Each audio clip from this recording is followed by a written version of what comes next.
Hello, BookTube. Sorry for the sepulchral lighting, but it turns out that whole time-changing thing that we talked about yesterday means that it gets dark at like noon. it was in cloudy and overcast and rainy all day anyway, and then the sun went away before I even noticed that it was there. So we're probably going to have to get used to some lighting like this for the foreseeable future. One way or another. I rescued some mail packages this morning from the pouring rain on the porch, and then just now I rescued some more packages from, so we'll do that second batch now and see if it's anything to take our mind off the fact that I now live in permanent darkness. So we'll see what this first thing is. Fairly light, could be a paperback of some kind. Let's see here. Oh, fantastic. Oh, great. All right, I requested this. This comes out next year, and I'm looking forward to it. It comes out in February. It's by Matthew Dennison, who did Over the Hills and Far Away, A Life of Beatrix Potter. And this is much along the same lines. This is The Man in the Willows, A Life of Kenneth Grahame, the author of The Wind in the Willows. A thin thing, but it's fine by me. I loved Over the Hills and Far Away. So we'll see. We'll see what he can do with Kenneth Grahame's life. Kenneth Grahame's life was not particularly dramatic. He was as soon as he financially could, he retired to the countryside and mostly spent his time wandering around, looking at caterpillars, studying square inches of ground, listening to birds, soaking up the tiny life forms that he would find on pools by the river and by the banks of the creek.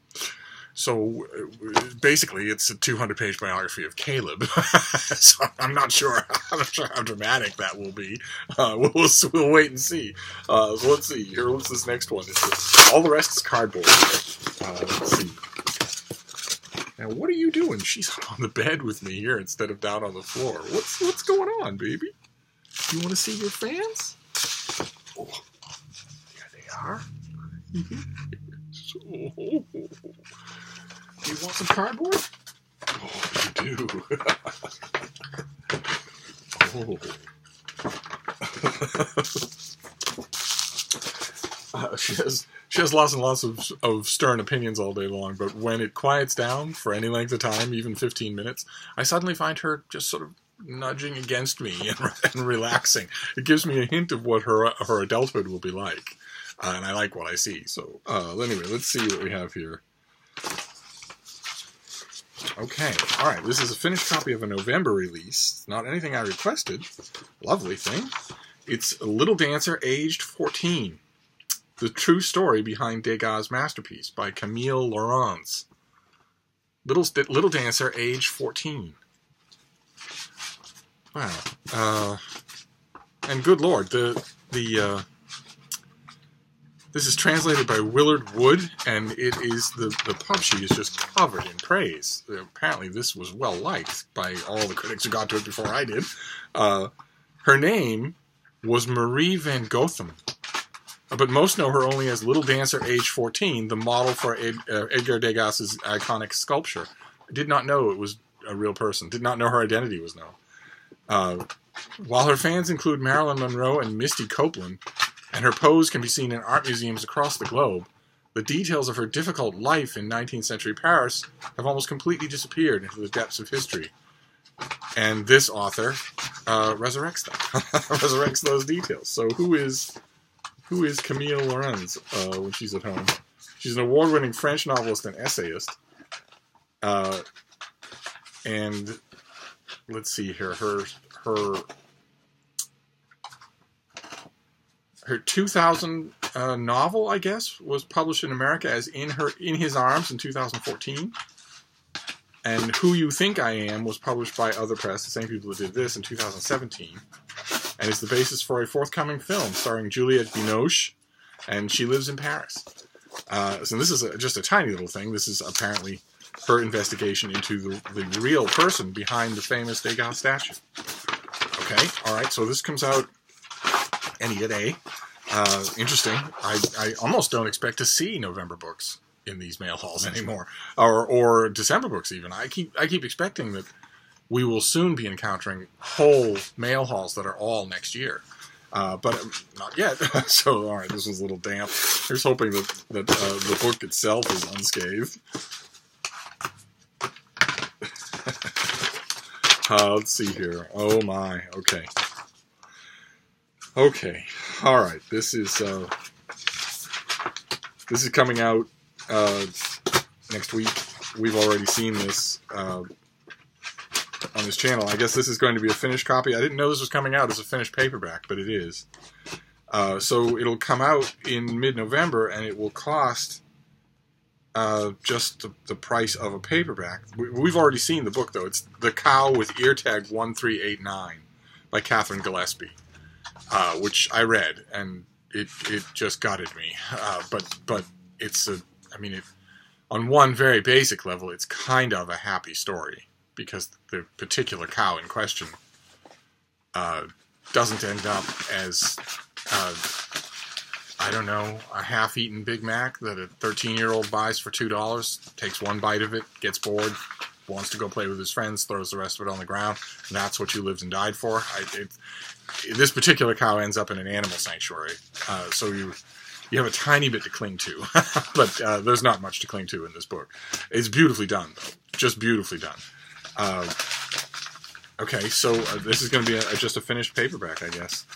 I did not know that. I was kind of expecting a hardcover. All right. Okay, let's move on. Let's move on here. We've got a white package here.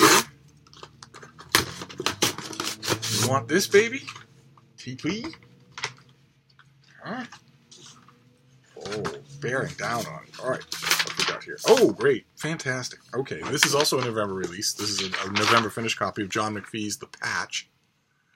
I'll have to navigate the reflections if we're going to be filming all of these in darkest night. And this is, he's of course a legendary literary figure, who I think has almost never put a literary foot wrong in a very long career and very prolific career. And this is his 33rd book. A range of writings divided into two sections. In the first, McPhee collects 6 pieces on sports and the outdoors, beginning with an elegant essay about fishing for pickerel in New Hampshire, and concluding with McPhee's latest piece for The New Yorker, a charming story about the wild bear population in New Jersey. In between these pieces are pieces about football and lacrosse, and a laugh-out-loud funny account of McPhee's penchant for collecting lost golf balls. In the second section, dubbed An Autumn Quilt, McPhee has cut up and rearranged snippets from an assortment of his work spanning his full career, stitching them back together to form a new whole that careens playfully from topic to topic. There are bits of celebrity profiles dealing with Cary Grant and Jackie Gleason and Joan Baez and Sophia Loren, and there is writing about geology and nature and tennis and basketball. So I have the advance copy of this, and although I love this author, I haven't got to the advance copy, so I will do it now. It feels like it won't work well together. It feels like it will be like it's a cross-hatched thing, and we'll read that way, but that's okay. I'll take it. So there was a bit of nature writing, but it sounds like it's going to be a lot more than that too, because McPhee never met a deadline he didn't like, and was really he's able to make almost any subject interesting. So there's a large variety. It's going to boggle his literary estate's abilities when he finally does die, and we get a commemorative library or something along the lines of this Megillah here. This is the William Gass Reader. I think it's almost certain that we will get a John McPhee reader that will be huge. They'll have a lot of ground to cover. But let's do this last one. Also disturbingly damp. And see what this is. This is another finished copy. Oh, Bean, they want to see you. You're just laying there? How lazy is that? Millennials, I tell you. So what have we got here? Oh, my. What is this? Oh, my. Okay. Okay, well. All right, we started with Caleb and we end with Caleb. This is by Marty Crump, and it is A Year with Nature, an almanac. And it's got, all throughout, it's got black and white spot illustrations. There's a spider of some sort. Little prairie dog. What is this? The University of Chicago Press. This comes out in mid-November. Herpetologist and natural history writer Marty Crump is a collector of wild tales. And in this bedside book for nature lovers, her treasure chest of stories opens wide, gathering science and lore, natural history, wit and wisdom into a day-by-day, charmingly illustrated wander through the year. A Year with Nature is a quotidian compendium that doesn't eschew conservation issues, even as it encourages contemplation, awe, and fun. On April 17th, for instance, we read a dispatch from the annual Black Bear Festival in Louisiana. On August 12th, we learn about World Elephant Day. And on November 13th, the day that Coleridge published his famous Rime of the Ancient Mariner, we fly with the albatross, of course. Wow. Okay. Fantastic. Right? I didn't see this coming. I'm going to have a great deal of fun going through this, and I have every license in the world to start right now because it's coming out any day now. I have to think that the fun part is probably included in the title in the cover illustrations, because there's something a little strange on the cover. I don't know if you noticed. I'll hold it up still for you here. One of these things is not like the others, if you happen to notice. One of them is a space alien. One of the animals on this cover is a space alien. Feed me, Seymour. So that betokens fun right there. Okay, so great, fantastic. That was an unlooked-for treat. Wonderful. I have to see what this is all about. Who is Marty Crump? Oh, well, I like her already. That's her author photo. So she spends her time wandering around contemplating nature, and her author photo is her with a white-faced old dog. So this is actually Caleb. It's not just aimed at him. It actually is him. But Marty Crump is an adjunct professor of biology at Utah State and Northern Arizona universities. And she's published a couple of other books for, it looks like, the one before for the University of Chicago Press was Eye of Newt and Toe of Frog, Adder's Fork and Lizard's Leg, The Lore and Mythology of Amphibians and Reptiles, which I don't think I ever saw. Fantastic. Okay, well, there we go. Nature heavy. This was a nature and outdoorsy heavy mail haul. So we have A Year with Nature by Marty Crump. We have the finished copy of The Patch by John McPhee.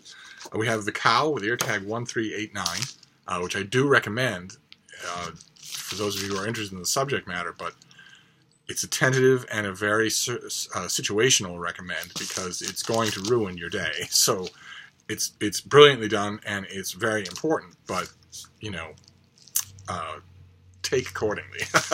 Then we have The Little Dancer, age 14. The biography of the model for a famous statue, and then The Man in the Willows, a new biography of Kenneth Grahame. So that is our soggy mail day. But, for now, anyway, there'll be more. I already opened a batch of mail this morning, but something else might come today. And if it doesn't, well, there'll always be tomorrow. We know for sure there'll always be tomorrow. So I will wrap this up. But I will see you soon. Thank you, BookTube.